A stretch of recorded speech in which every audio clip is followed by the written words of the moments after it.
Niteka n'umunezero ntangere vyo gusubira kubana namwe banywanyi bacu mubana natwe mu makuru n'ibiganiro vya misi yose tubandanya gushikiriza kuri no mbonesha kure yacu kandi yanyu Muhuza TV.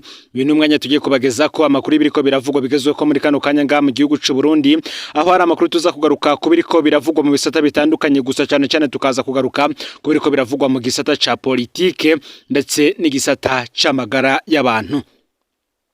Kuva mu gatondo ko kuri uyu munsi inkuru yakwiye igihugu cose, kuva mu iborero rikuru rya Gitega bivuga yuko amagara ya Alain Guillaume Bunyoni yo batifashe neza mu gihe atariko aremererwa kwivuza. Uyu Alain Guillaume Bunyoni ari muri batandatu binjiye mu gihugu bafise ububasha buhambaye cyane mu butegetsi bwa CNDD-FDD mu mwaka w'ibihumbi 2005, aho uwo mugwi w'abajenari batandatu murantunga umugwi w'ibihangange bitandatu wari ugizwe na Petero Nkurunziza, Hussein Rajabu, General Alain Guillaume Bunyoni, akazamwo Varisito Ndayishimiye, Silas Ntigurirwa be na General Adolphe Nshimirimana. Aba bose uko ivyo vyagiye biragenda muri politike benshi muravyibuka ko mu mwaka w'ibihumbi 2007 aribwo umwe muri bo yakuwemwo, haba harasigaye batanu. Ico gihe wakuwemwo yari Hussein Rajab, yari umukuru w'umugambwe CNDD-FDD ico gihe.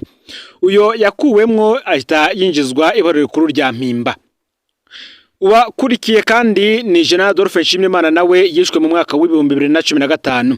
Petero Nkurunziza barakurikiye mu mwaka w'ibihumbi 2020, nawe aba arapfuye giturumbuka. Ibitangazwa yuko umutima we wahagaraye giturumbuka mu gihe kandi General Alain Guillaume Bunyoni we yakuwe mu mabanga mu mwaka w'ibihumbi 2022 akinjizwa ibohero mu mwaka w'ibihumbi 2023. Uyu Bunyoni yabanje gupfungirwa mu iborero rikuru rya Ngozi nkuko benshi babizi, mu nyuma arungururizwa mu iborero rikuru rya Gitega.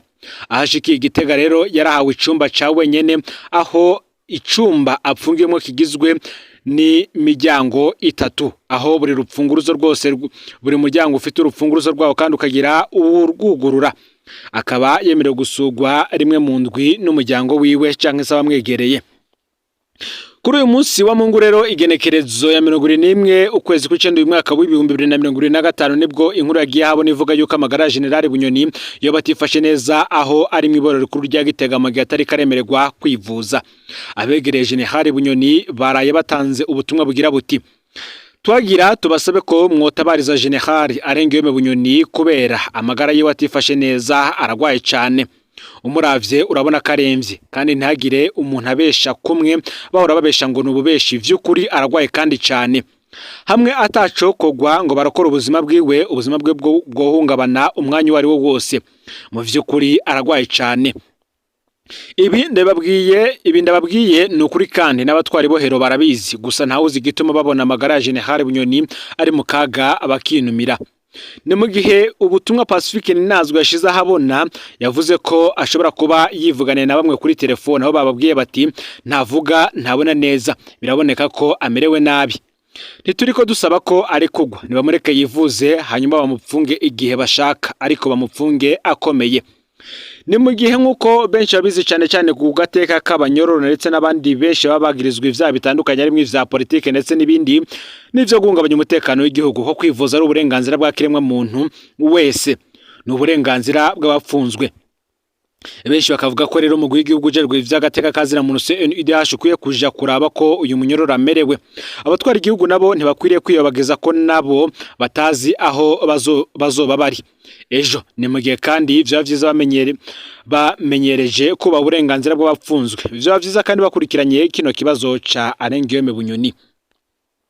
Iki ni kibazo cyatanguye kuba ikibazo gikomeye cyane ho mu mugambwe CNDD-FDD ndetse no gukomerera ubutegetsi bwa Perezida Varisito Ndayishimiye nkuko tuza kubigaruka ko mu makuru yacu akurikira. Gusa kandi benshi baribuka ubwo benshi uwo bafataga ko nawe yari mu ruhande rwa General Alain Guillaume Bunyoni, nawe yagize icashikirije ari we Reverend Ndikuri umunyamabanga mukuru umugambwe uri ku butegetsi CNDD-FDD, ubwo yari mu kiganiro n'abamenyesha makuru. Mu nyuma umumenyesha makuru akamubaza ikibazo, naho Reverend Ndikuri akavuga ko ikosa rya mbere Alain Guillaume Bunyoni yakoze ari ukugomba kuvugira abo bahanye mu mugambwe. Ayo majambo yashikirijwe n'umunyamabanga mukuru wa CNDD-FDD Reverano Ndikuriyo mu kiganiro n'abamenyesha makuru cyakozwe ku igenekerezo ya 3/0 uyu mwaka wa 2025 mu ntara ya Makamba yahahora. Hari ku kibazo cy'umumenyesha makuru kubijanye n'ubutunzi bw'igihugu butifashe neza, aho ngo hari ivyegeranyo bivuga ko ipfungwa ry'uwahoze ari umushikiranganje wa mbere Arengiyome Bunyoni ryoba ribifisemwo uruhara. Nawe niko kubaza ati hamwe vyogaragara ko atezuriwe hogira ico vyungura mu butunzi bw'igihugu canke akemera guca bugufi, mbega CNDD-FDD yosaba ko atezurirwa gahabwa ikigongwe. Ico gihe mu kucishura iki kibazo Reverano Ndikuriyo yagize ati Arengiyome Bunyoni yarafise iki co hungabanya ubutunzi, none uvuze ko ari we bizunguruka ko apfuye naho umuhero wocushika. Naho hariho abatinya kuvuga iryo jambo gupfa kumutezurira sivyo vyogira ico bifasha ubutunzi bw'igihugu, kuko amaboko abiri ya Bunyoni ntiyoruta ay'abarundi barenga miliyoni 12. Ndikuriyo yabandanije ati reka ndabibabwire n'abandi bavyumvireho, aja gupfungwa twari tubizi, urya n'umusoda ariko ku ruhande haba hari abagumya banga. Ikosa rya mbere yakoze no kugomba kuvugira abo twahanye mu mugambwe, abantu bo muhiri wiwe twarabahanye kubera batakurikije intumbero y'umugambwe, aca agomba kubavugira mbere baca barunguruza n'urubanza barushikana mu buserukizi bukuru. Reverano Ndikuriyo ico gihe yabandanije amenyesha ko yaganiriye na Bunyoni akamumenyesha ko abo bari bahanywe bahawe igihano cy'umwaka umwe, ariko ngo vyizwe neza bari guca babacira imyaka 5. Yaciye afata abantu ngo twahanye abajana kwanye n'icubahiro umukuru w'igihugu ngo abagira bakuru. Uti naciye mbwira abagumya banga bo mu gisagara nti iyo tuja amavuta n'amazi ni kimwe kizoja musi ikindi hejuru. Bunyoni kandi haravuzwe vyinshi no mu rubanza rwiwe harimwe n'ico gushaka kumugandagura. Abenshi baribuka ko Bunyoni yigeze guhunga igihe yagira ngo afatwe. Ibi byose n'ubundi tukabihuza n'amagara yiwe atifashe neza. Bunyoni atigiye mpunga nari naburiwe na General Emmanuel Ndayiziga ko hatanzwe itegeko ryo kundasa. Bamwe bati ubwa mbere bashatse kumurasa baramubura, bati rero ubu babagira bashake ko yicwa n'ingwara ziwe, ko apfa akitswe n'amagara kugira ngo nibazogire ico babazwa. Aya ni amajambo nanone Bunyoni yitangaje ubwiwe mu rubanza rwiwe rwabereye mu iborero rikuru rya Gitega hari kugenekerezo ya 6 ukwezi kwa 11 mwaka wa 2023, igice ca gatatu akaba ico cavugiyemwo amabanga hambaye. Hano General Bunyoni ariko yagirizwa ko yagerageje guhungabanya umutekano w'igihugu mu kurondera abumufasha gutembagaza ubutegetsi bwa Perezida Evariste Ndayishimiye. Ico gihe ivyagirije byakoreshejwe hano vyari bigizwe hanini n'ubutumwa bwanditse Bunyoni yo baragiye hana n'abantu batandukanye. Mu bijanye n'iki caha General Bunyoni yabajijwe ivyatumye ahunga umunsi baza gusakiwe, imigenderanire yabe n'umumenyesha makuru Bob Rugurika, amafaranga yahaye Colonel Desire Amahoro n'ubutumwa yandikiraniye n'umukenyezi wiwe. Bunyoni akavuga ko yahunze aburiwe na General Emmanuel Ndayiziga. General de Brigade Emmanuel Ndayiziga yari umuyobozi mwishikira mu biro bikuru vy'iperereza, gusa ubu ngubu akaba yarabaye icegera cy'umugenduzi mukuru w'igipolisi.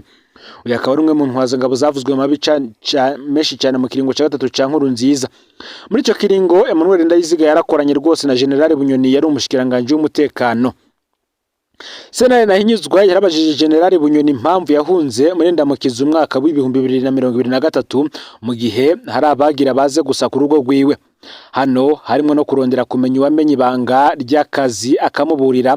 Mu gihe rero ico caha gikunze gushirwa kuri Colonel Desire Amahoro, General Bunyoni yishuye atarya umunwa ko yahunze ahejeje kuronka muri telefone ubutumwa bwa Emmanuel Ndayiziga bwamusaba gukinjura kubera umutekano wiwe wari ubangamiwe. Emmanuel Ndayiziga ico gihe yamumenyesheje ko yari avuye mu nama y'abagenerali bakeyi ko Leta na General Silas Nigurirwa yarajeje gutanga itegeko ryo kurasa General Arengiyome Bunyoni aho bari kumubona bose. General Bunyoni akavuga ko yaciye afata Bibiliya yiwe ahamagara umushoferi amubwira amujana gusenga, aca musaba gusubira inyuma ati naguhamagara n'ivyakenegwa.